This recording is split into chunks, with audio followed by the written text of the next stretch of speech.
Hi అండి, అందరికీ నమస్కారం. నేను మీ Padma. Welcome to Paddu's cooking world. అందరూ ఎలా ఉన్నారండి? బాగున్నారా? ఇవాళ మనం కమ్మనైన సాంబార్ ఎలా పెట్టుకోవాలో చూద్దామండి. ఇది ఇన్స్టెంట్ పౌడర్తో కాదు, అప్పటికప్పుడు చేసుకునే పేస్ట్తో చేసే సాంబార్. అది ఎలా చేయాలో స్టెప్ బై స్టెప్ నేను మీకు చూపిస్తాను. వీడియోలోకి వెళ్ళబోయే ముందు అందరూ కొంచెం సబ్స్క్రైబ్ చేసుకోండి. ముందుగా సాంబార్ పేస్ట్ కోసం బాండీలో కారానికి సరిపడా ఎండుమిరపకాయలు వేసుకొని వేయించి, ఆ తర్వాత 1 స్పూన్ ధనియాలు, 1/2 స్పూన్ మెంతులు, 1 స్పూన్ మినప్పప్పు, 1 స్పూన్ శనగపప్పు, 1 స్పూన్ జీలకర్ర ఇవన్నీ వేసి ఒక 30 సెకండ్ల పాటు వేయించుకోవాలి.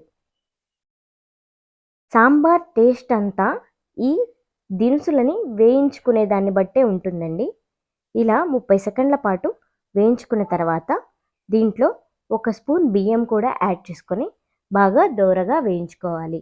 బియ్యం యాడ్ చేయటం వల్ల సాంబార్ చిక్కదనం వస్తుందండి. ఇలా వేగుతున్నప్పుడు ఒక 1/2 స్పూన్ నెయ్యి యాడ్ చేసుకోండి.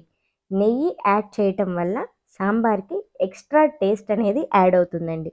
ఇలా నెయ్యి వేసుకొని ఎర్రగా వేపుకోవాలి. గుర్తుంచుకోండి, దినుసులని జాగ్రత్తగా వేయించుకోవాలి. మాడిపోతే టేస్ట్ అంతా పాడైపోతుందండి. ఇవి ఇలా బాగా గోల్డెన్ బ్రౌన్కి వచ్చాక దీంట్లో 4 కొబ్బరి ముక్కలు కూడా వేసుకొని పక్కన పెట్టుకోండి. ఆ తర్వాత సాంబార్లోకి పప్పు కోసం 1 గ్లాస్ కందిపప్పుని కుక్కర్లో పెట్టి 5 విజిల్స్ వచ్చేదాకా మెత్తగా ఉడకబెట్టుకోవాలి. ఆ తర్వాత ఒక గిన్నెలో తిరగమాత వేసుకొని మీ దగ్గర ఉన్న కూరగాయలు, అంటే నా దగ్గర టమాటా, ఉల్లిపాయ, చిలకడదుంప, ములక్కాడ ఉన్నాయండి, అవి వేసుకున్నాను.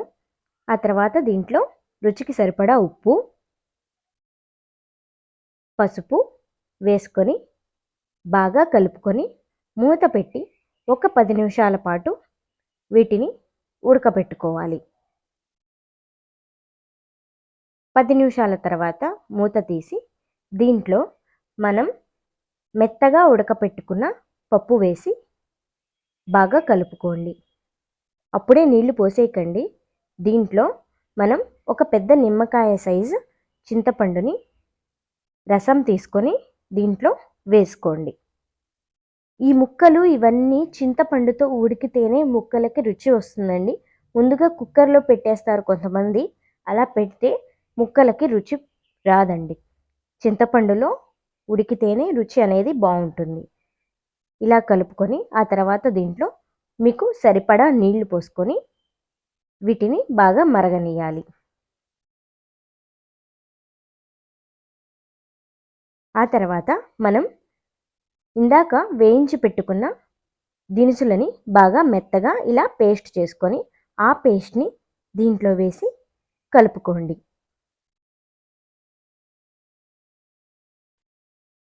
ఈ పేస్ట్ వల్ల సాంబార్ చిక్కదనం వస్తుందండి.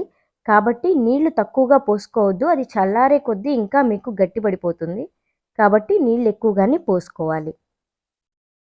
చల్లారే కొద్దీ దగ్గర పడిపోతుందండి సాంబార్. దీన్ని ఇలా బాగా 10 నిమిషాల పాటు బాగా మరిగించుకోవాలి. ఇలా మరుగుతున్న సాంబార్లో ఒక చిన్న బెల్లం ముక్క వేసుకొని మరో 10 నిమిషాల పాటు ఇలా మరగనివ్వండి. చూసారా, 10 నిమిషాల తర్వాత ఈ కన్సిస్టెన్సీ వచ్చిందండి నాకు.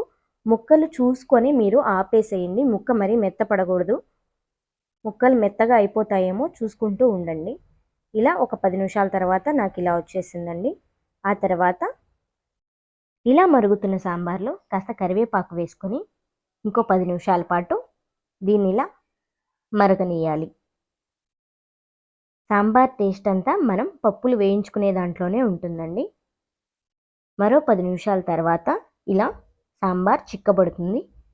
దానిపైన తిరగమాత కోసం ఒక బాండీలో కొంచెం జీలకర్ర, ఆవాలు, శనగపప్పు, మినప్పప్పు, 2 ఎండుమిరపకాయలు వేసుకొని తిరగమాతని వేయించుకోవాలి. తర్వాత దీంట్లో కొంచెం ఇంగు కూడా యాడ్ చేసుకొని ఈ తెర్లుతున్న సాంబార్లో వేసేసుకోవాలి.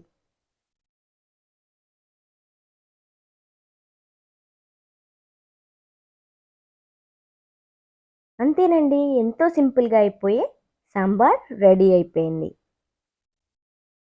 లాస్ట్లో కొంచెం కొత్తిమీర వేసుకొని స్టవ్ ఆఫ్ చేసేసుకోవటమే. అంతేనండి, అయిపోయింది ఎంతో టేస్టీగా ఉండే సాంబార్. ఇది మీ ఇంట్లో ట్రై చేసి మీకెలా వచ్చిందో నాకు కామెంట్ చేయండి. మరిన్ని వీడియోస్ కోసం నా ఛానల్ని సబ్స్క్రైబ్ చేయండి. Thank you.